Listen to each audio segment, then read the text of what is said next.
Coming up on EIV News at 9, a missing 22-year-old. We'll have the latest on the search. And a T-car fills with smoke, leaving passengers to kick out the car's windows. Find out what officials are blaming for the incident coming up. And Supreme Court Justice Antonin Scalia has died. We'll have the latest on the Supreme Court vacancy and the reaction to it.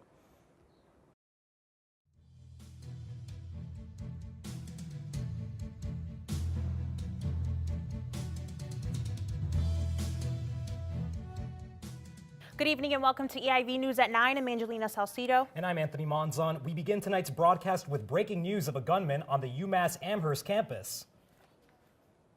News of a gunman on the campus of UMass Amherst arrived this evening. The armed person was spotted at Pierpoint Hall, a first-year residential facility. No shots have been fired, but the college's official Twitter account sent out a tweet warning of a, quote, hostile armed person just after 6 p.m. advising students to shelter in place. The UMass Police Department were on the scene to secure the perimeter, and the armed person is described as a white male wearing a dark shirt and gold chain. A second involved party has also been reported, said to be a white male wearing a gray sweatshirt. The shelter was in place. The shelter that was in place lifted at approximately 7:15 p.m. and authorities stated that the additional information will be disseminated to UMass students via email. We continue tonight with an update in the case of an execution-style murder in Randolph. A hearing was held Wednesday for 36-year-old Gregory Wright, who has been accused of murder outside of the city limits saloon. Wright allegedly followed the victim out of the bar around 1 in the morning after closing and fired 5 bullets. A violent encounter with police ensued, though no officers were seriously injured. As of now, no motive for the killing on the part of the accused has been identified. After an extended police chase last Tuesday, Brockton police have taken an armed carjacking suspect into custody. 32-year-old Jose Robles of Taunton held a mother and her infant at gunpoint before taking the woman's car keys and fleeing in her 2007 Toyota Camry. Police spotted the Camry and pursued the suspect in a chase that led Robles to crashing into a telephone pole. He was immediately apprehended and charged with 6 crimes, including both armed carjacking and armed robbery. The family of missing 22-year-old Zachary Marr released images taken moments before his disappearance early Saturday morning of Marr standing outside the Boston Public Market. Marr was last seen leaving his cousin's birthday celebration at the Bell in Hand Tavern near Faneuil Hall. Marr is 5'9" with blue eyes. He left the bar wearing a gray sweater with jeans and no coat despite the freezing temperatures. Boston police have sent dive teams to search nearby waters and continue to canvass the area, but report that they have no reason to suspect foul play. Anyone with information about Marr is asked to contact Boston police. Dzhokhar Tsarnaev's attorney have filed a motion to be replaced as his demanding appeal process continues. Attorneys Miriam Conrad and David Brooks, request comes after almost 3 years as Tsarnaev's legal counsel. David Patton, an executive director and attorney-in-chief of the Federal Defenders of New York, and Gail Johnson, an attorney with a death penalty experience, are expected to take their place. A Rhode Island teenager has been placed under arrest for calling over 15 fake bomb threats to schools and businesses in the Newport area. The 16-year-old male reportedly made these threats over the course of 2 months using a specialized website to avoid being caught. In addition to charges related to the bomb threats, the teen is also facing 2 counts of extortion and blackmail. The suspect will appear before the family court on Wednesday for his hearing and is currently being held at the Rhode Island Training School. A Somerville man accused of hacking the Boston Children's Hospital computer system was picked up off the coast of Cuba on Tuesday. Martin Gottsfield admitted that he called for an anonymous attack in 2014 to protest controversial care of a Connecticut teenager. He denies taking part in a week-long crusade against the hospital system, but Gottsfield and his wife were rescued from a small boat after a Disney cruise ship responded to their request for help. He was arrested when the ship arrived in the U.S. The T is looking to get back on track after a piece of debris sparked panic near State Street earlier this week. According to officials, the body panel of an Orange Line train came loose Tuesday night, causing smoke to fill multiple subway cars and forcing several passengers to kick out windows. Authorities blame deteriorating metal fasteners for the frightening incident and promise to more closely inspect Orange Line cars going forward. All cars in the MBTA's Orange Line fleet have been in service since between 1979 and 1981, causing speculation age is to blame for the persistent reliability concerns. Service continued at State Street Station the following morning with no passengers reported harmed in the incident. And more news from the MBTA. The Boston Globe reported Monday that the late-night MBTA service may be reaching its end within weeks. While the board has not made any decisions, employees reportedly claim that there are no late-night shifts being assigned past March 19th. The service, which extends trains until approximately 2 a.m. Fridays and Saturdays, is under fire for its costs. The MBTA spent $14 million on late-night trains during the 2015 fiscal year alone. The vote on whether to eliminate the service is scheduled for February 23rd. On Tuesday night, Apple CEO Tim Cook publicly announced Apple Incorporated would fight the FBI's request to create a security backdoor to its iPhone products. The FBI made the request in an effort to access the phone data of one of the San Bernardino shooters. In an open letter to Apple.com, Cook said, quote, "For many years, we have used encryption to protect our customers' personal data because we believe it's the only way to keep their information safe." Cook fears once anti-encryption technology exists, it will become a problematic precedent to Apple customers and their privacy. Apple is challenging a federal judge's order to create software that will help the FBI break into an encrypted iPhone belonging to one of the two San Bernardino terrorists who killed 14 people in December. Apple CEO Tim Cook published a statement Wednesday on the company's website calling for a public discussion on the demand that he says has implications far beyond the legal case at hand. Government officials argue that hacking into the iPhone could provide critical answers for investigators, perhaps filling the 18-minute gap on the FBI's timeline, mapping out the couple's movements after the shooting. Cook, however, warns that complying with the unprecedented order would mean building a so-called backdoor to the iPhone, threatening the security of Apple's customers. Once the software is created, it can be used by anyone for any device. Cook wrote, "Opposing this order is not something we take lightly. We feel we must speak up in the face of what we see as an overreach by the U.S. government."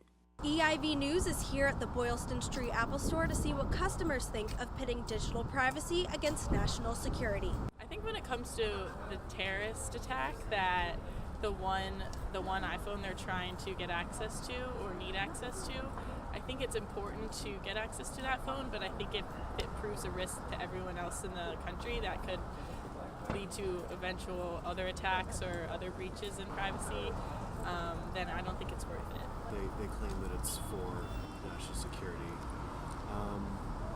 And don't get me wrong, I'm sure that there are some people working that level, who actually could make good use of that software. But that's really not the point. It's highly invasive. The government hasn't yet responded to Cook's letter. For EIV News, I'm Christina Gesford. Thanks, Christina. Now we go to our political correspondent, Stacia Cody, for a look at the presidential election. Stacia, what's the word in Washington? On Saturday, conservative Justice Antonin Scalia died of natural causes, leaving a vacant seat in the Supreme Court. According to the Constitution, President Obama now reserves the right to nominate a candidate who will either be approved or rejected by the Senate to replace Scalia. If approved, Obama's nomination may be on the Supreme Court for decades to come, and many Republicans believe that such a lasting decision should be put off until Americans have chosen the next president. Republicans want to block Obama's nomination in hope that a GOP president will take office in January and nominate another conservative to replace Justice Scalia. President Obama has refused to make a nomination while the Senate is in recess, but vows to nominate someone with an outstanding legal mind. Though party lines have the U.S. Congress and American voters evenly split on the matter, retired Supreme Court Justice Sandra Day O'Connor is in support of considering Obama's nomination in the Senate. She stated that, we need someone in there to do the job and just get on with it. The rivalry between Ted Cruz and Donald Trump is heating up. A national poll released by NBC and the Wall Street Journal yesterday cites that 28% of Republican voters are now in favor of Cruz, while only 26% of voters support Trump. Though Cruz leads with a 2-point margin, this is the first time he has overtaken Trump in the polls, and it may be due to his increasingly offensive campaign. Cruz has been antagonizing Trump in the media for his liberal stances on abortion and released a televised ad condemning Trump for being pro-choice in the past. I'm Ted Cruz, and I approve this message. Life, marriage, religious liberty, the Second Amendment. We're just one Supreme Court justice away from losing them all.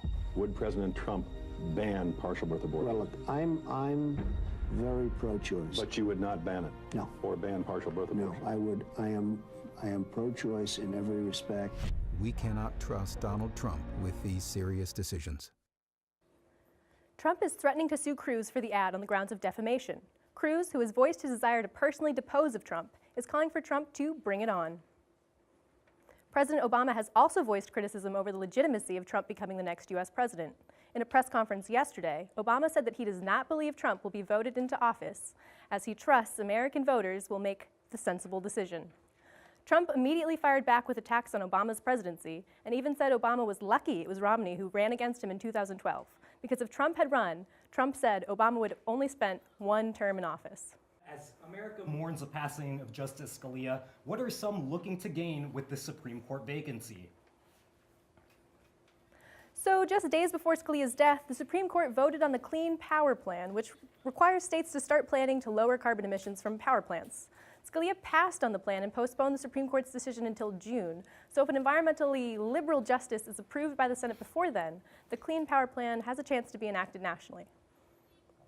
Thanks, Stacia. I'm sure you'll be keeping everyone informed as to what happens on the road to the White House over the course of the next few weeks and months. In other news, according to the Boston Police, local seniors are the target of a recent string of phone scams. Con artists are calling elderly people at their homes, posing as the IRS and threatening to arrest the seniors for not paying back their taxes. Police were first alerted on Tuesday and have since instructed that anyone receiving such a call should hang up and report the incident to authorities. Signs of IRS impersonation include being asked for credit card information, insisting that you pay over the phone, and threatening arrest for unpaid taxes. Governor Baker is cutting funding for an opiate prevention program. $500,000 were slated to work towards keeping doctors from overprescribing such drugs, and a non-for-profit organization planned to distribute unbiased medical literature throughout the state to educate the public about prescription medication. Baker's move comes amid a $50 million a year budget cut. A 40-year-old Massachusetts corrections officer accused of trafficking heroin appeared in court Wednesday. Stephen Lebrod was arrested Tuesday when he attempted a transaction with an undercover trooper. Police say this was not the first purchase from the officer had made from LeBron. He is being held on $20,000 bail, and his trial is ongoing. The number of people killed nationally by police in January reached 113, with at least one fatal shooting happening every day. The data comes from the non-for-profit Fatal Encounters, which tracks and verifies police killings based on reports from the press, the public, and the police themselves. Although some of the Fatal Encounters data is still incomplete, Vox deemed it more comprehensive than the database of police shootings kept by the FBI. They also noted while police killings are on the rise, no one can say for sure whether they can yet be deemed common. We are now joined by our weather correspondent, Joey Sack. Joey, are there any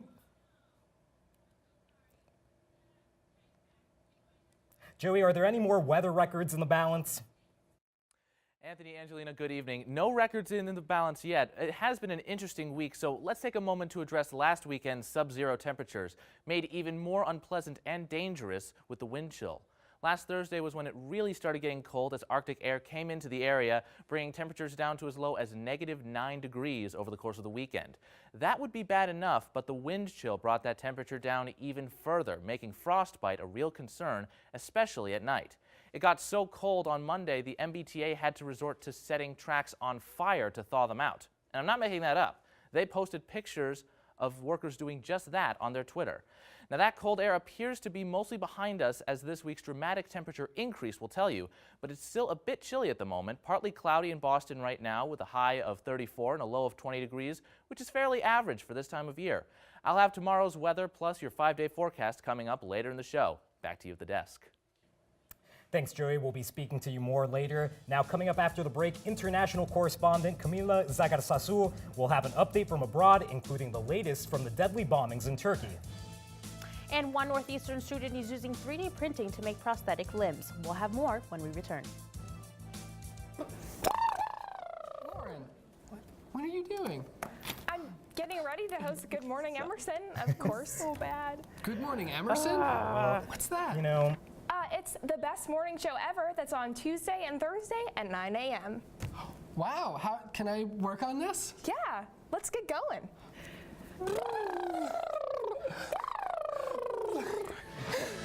Red leather, yellow leather, red leather.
Welcome back to EIV News at 9. Tensions in the Middle East are swelling once again after Turkey became the most recent target of domestic explosions. Our international correspondent Camila Zagarsasu joins us now with the latest from Ankara. Camila?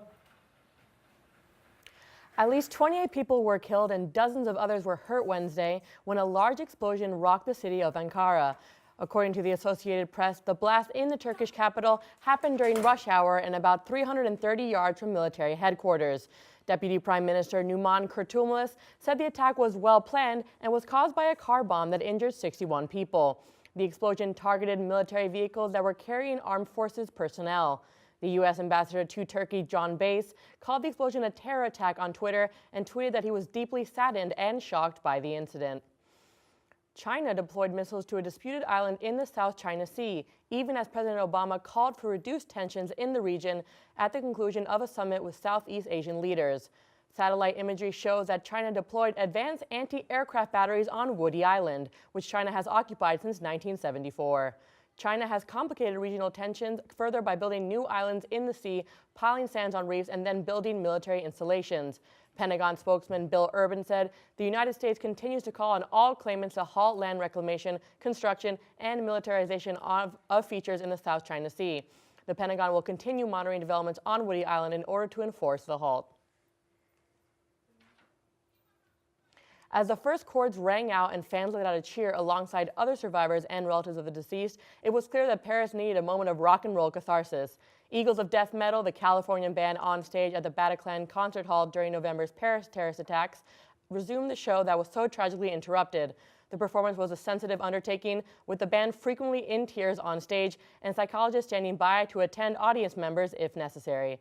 The band had promised to fight terror with fun, and they delivered, trying their best to make the occasion one of joy, as well as paying homage to those who lost their lives. Camila, this concert was huge, obviously after the Paris attacks happened. So how did the audience feel during the concert? It was kind of like, a closure for them. They finally had something they could just get over that horrible incident. They said it was a very emotional night, but a very positive one. Obviously, they were trying to keep the mood light, trying to kind of all come together and I hope that it brought Paris a new future, that they can turn back this chapter and kind of begin again. And luckily the band was very respectful, wearing red, white, and blue, and being really passionate, really empathetic with the members there. So I think it was a very beautiful way to kind of start a new chapter in Paris's future. Thanks, Camila. We now turn back to Massachusetts, where a local lottery winner is making waves. A woman who won $200 from a scratch lottery ticket donated her winnings to a homeless man. The single mother from Wareham, Massachusetts, came across the man panhandling in New Bedford and offered to buy him coffee. Upon hearing that the man had nowhere to sleep, the woman paid for him to stay at the Rosewood Inn for 2 nights. She also created a GoFundMe website on behalf of the man. Since then, the website has raised over $14,000. And now for some sweet news. Krispy Kreme is set to open 7 new locations in New England over the next several years. This expansion includes 4 new locations in New Hampshire and 3 in Maine. Sadly for Boston fans, Krispy Kreme has not yet announced any plans to expand in Massachusetts. Boston still remains the home to Dunkin' Donuts, giving the city its name of Dunkin' Country. Double amputee, Army veteran, and Northeastern student Brian Fontaine is using 3D printing to make more affordable prosthetic limbs. Fontaine, who became an amputee after sustaining injuries abroad in Iraq, claims he has found an easier and less expensive way to make prosthetics using 3D printing with carbon fibers. Fontaine received a $25,000 grant from the Ford Foundation to fund his project. In response, Fontaine said, quote, "That money will allow me to not only purchase 3D printers and materials we need to do that, but 3D real-time scanning systems so I can take images of people's limbs and use them to help create more accurate prosthetics for them." New England is home to 2 of the best restaurants in the country. Shepherd in Cambridge and the Honey Paw, located in Portland, Maine, are both in the running for the new best restaurant at the James Beard Awards. In addition, Cafe Art Science and Row 34 have been singled out in the bar category. The awards, run by the James Beard Foundation, award restaurants and their chefs for excellence in the culinary arts. Finalists will be announced mid-March, with a ceremony to follow in Chicago this summer. Well, Anthony, I'm going to have to visit one of those restaurants. That's right. And while the Beard Awards may have us thinking with our stomachs, Patriots fans have a whole other mayo on their mind. We're now joined by sports correspondent Tom Little, who has the latest from Foxborough.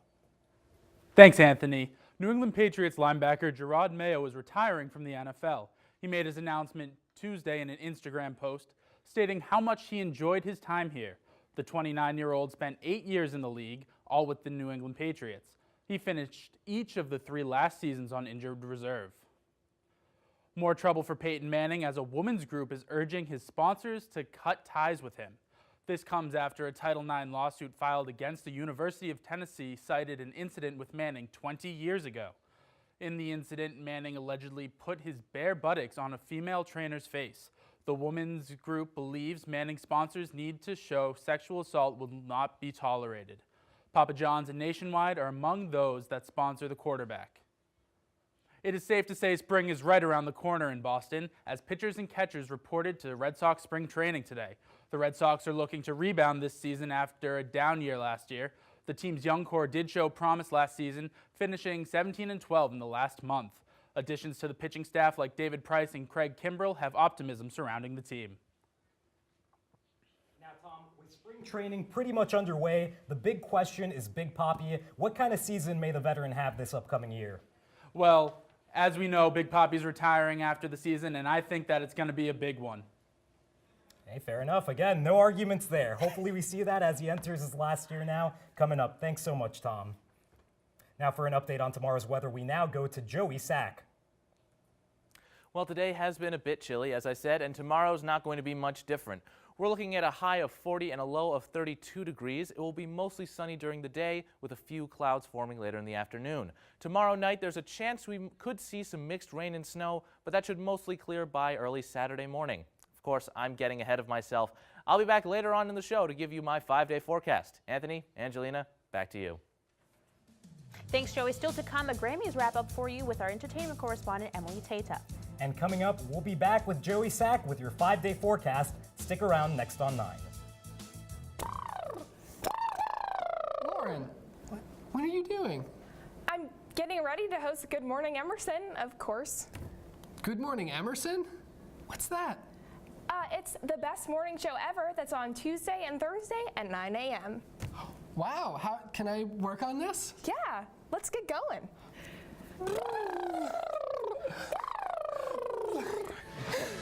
Red leather, yellow leather, red leather.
Well, now we're going to go to our entertainment correspondent for a look at what the Grammys were like.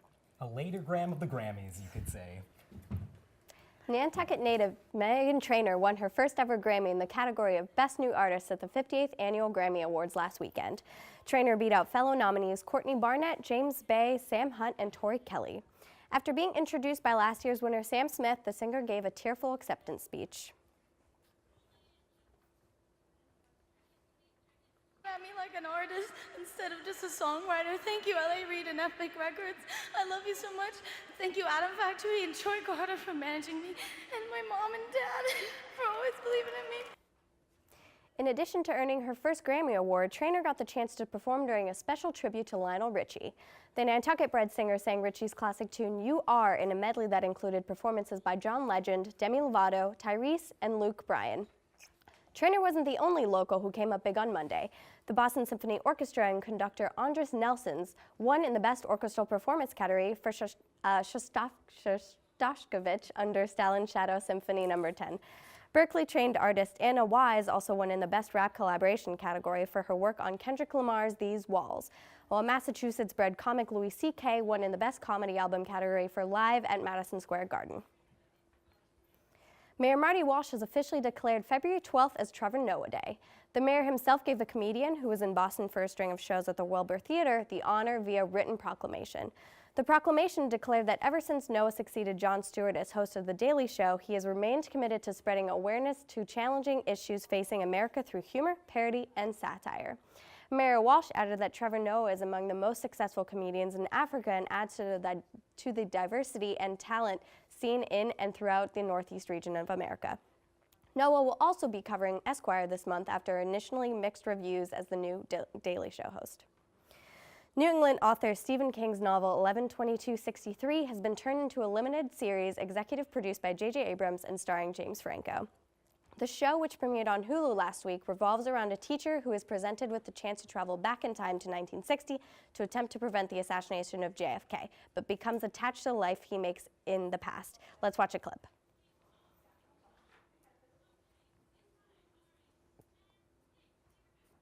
While reviews for King's book were generally positive, the miniseries has so far received relatively mixed reviews. Thanks, Emily. Now, last weekend's weather may have put a freeze on some of our social plans, so we're bringing Joey Sack back to answer for Mother Nature. Joey, what's our 5-day forecast looking like? Well, as promised, here's a look at our 5-day forecast. Like I said, tomorrow is going to be a high of 40 and a low of 32 degrees. It'll be mostly sunny throughout the day with a chance of mixed precipitation in the evening. Saturday, things start to warm up a bit, though not by much. A high of 40 to 49 and a low of 36, partly cloudy with a slight chance of showers. Monday, mostly cloudy during the day with a high of 51. Sunday night, might see a wintry mix with temperatures in the mid-30s. Monday is going to be cloudy, high of 46 and the low of 30. And Tuesday will have partly cloudy skies during the day and a chance of a wintry mix at night. High of 42 and a low of 33 degrees. That's your 5-day forecast. I'm weather correspondent Joey Sack. Back to you at the desk. Thanks, Joey. I'm hoping that we don't have winter-like weather that is that bad.